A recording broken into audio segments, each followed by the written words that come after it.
It's like I have such a rich inner life that I can just sit there, you know, and I do a lot of the time. I'll just sit there and think. There's so much to think about, so much to experience, so much to meditate on, so much to analyze, so much to understand. That who needs this entertainment and this, you know, stimulation from outside? So this is the result of spiritual culture. With spiritual culture means you can sit under a tree and do nothing and be perfectly happy and engaged, even productive. Because when I'm thinking over, oh, I have so many students, and this one needs this, and this one needs that, and I pray for them, and I ask Krishna's blessing, you know, and then I'm thinking how to engage them, how to help them in different ways. So there's always something to do. This is my work, actually. You know, thinking about the meaning of consciousness. This is my work. This is what I do all day. I haven't come up with the title for this job yet. I don't know what to put on my card. You know? What do I put? So, so people would understand what I do all day. Sits around and looks at the wall. Babaji.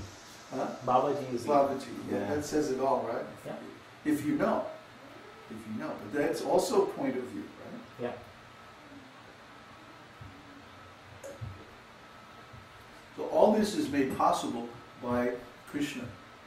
Kṛṣṇa gives the esoteric teaching. He gives the instructions by which we can come to him. He gives the process by which we can deserve to receive his mercy and his love. His mercy and love are there, always. The problem is we don't want it. We don't know how to receive that. We push him away. We don't want him. So we have to prepare ourselves. We have to become qualified to receive these gifts. And then Kṛṣṇa is very happy to bestow them on us.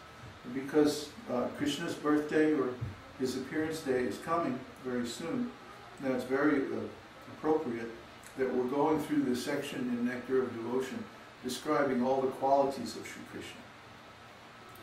So this is part of that series, and I'm going to take up where we left off last time. Let's see.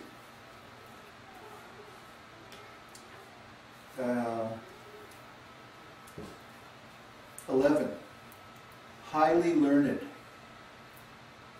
When a person is highly educated and acts strictly on moral principles, he is called highly learned.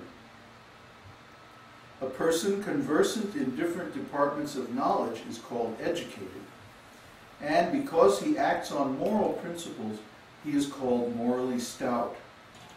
Together, these two factors constitute learning. See, now this is where Western education is wrong, because they emphasize knowledge only, without the character. See, they don't build the moral fiber, or as he calls it, moral stoutness. They don't teach about truthfulness and so many good qualities that people must have. Because if you have knowledge, that's very nice, but then how are you going to apply that knowledge? What are you going to do with that knowledge?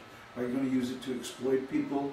Are you going to use it, you know, for some bad things? Like we've been discussing for a long time, the cheating business of the corporate Western society and how they're taking all the normal exchanges in the family and community life and they're monetizing them and making it into a business. So they're breaking down all these relationships that are normal in the society, and they are actually alienating people from the things that they need, the relationships that they need in their everyday life. But they wouldn't do this if they had good moral sense. And not only that, we wouldn't cooperate with this process. If we had good moral sense, we would drop out. You would say, no, I'm not going to get my yogurt from the store. I'm going to make it myself. I'm going to do so many things that I can do to increase the quality of life of my family and my community and like that. And then we would develop these relationships. And instead, we've let the corporations take all these valuable things away from us. So that means we're not very learned because we haven't fought to retain these valuable things, moral principles. Krishna's receiving education from Sandipani Muni is described by Sri Narada Muni as follows. In the beginning, Lord Brahma and others are like clouds of evaporated water from the great ocean of Krishna. In other words, Brahma first received the Vedic education from Krishna as the clouds receive water from the ocean. That Vedic education or instruction, which was spoken by Brahma to the world, was then reposed upon the mountain of Sandipani Muni. Sandipani Muni's instructions to Krishna are like a reservoir of water on the mountain, which flows as a river and goes again to mix with the source, the ocean of Krishna. This is very, very nice.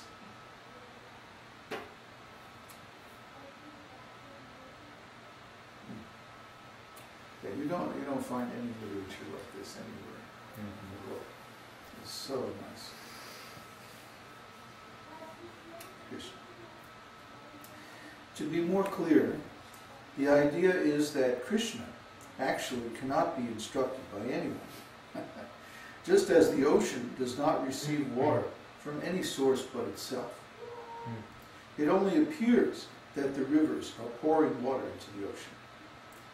So it is clear that Brahma received his education from Krishna, and from Brahma, via the disciplic succession, this Vedic instruction was distributed. Sandipani Muni is likened to the river which is flowing down again to that same original ocean of Krishna. It's just like when we worship the Ganga. What do? We offer Ganga Jal, the same water, back to Ganga. So similarly, whatever worship of Krishna that we perform, we're simply taking Krishna's energy and offering it back to him again. See? But this is good for us, because that way we recognize that everything belongs to Krishna, that everything is Krishna's energy, and that there's nothing actually apart from Krishna. Everything is connected with Krishna, and everything finds its source, its origin, and its destination, its termination in Krishna. So by cultivating these thoughts and performing these rituals over and over again, then we develop this point of view. And this is real knowledge. This is real education.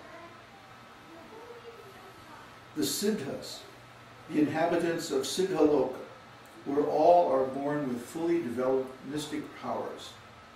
And the Charanas, the inhabitants of a similar planet, pray to Krishna as follows. My dear Lord Govinda, the goddess of learning is decorated with 14 kinds of educational ornaments. Her intelligence is all-pervading within the 4 departments of the Vedas.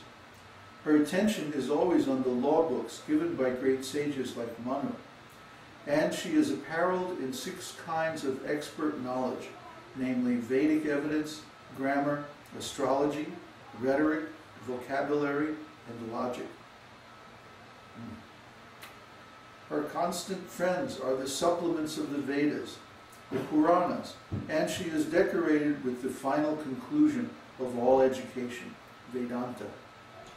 And now she has acquired an opportunity to sit with you as a class friend in school, and she is now engaged in your service. So the goddess of learning, this is very interesting, by the way.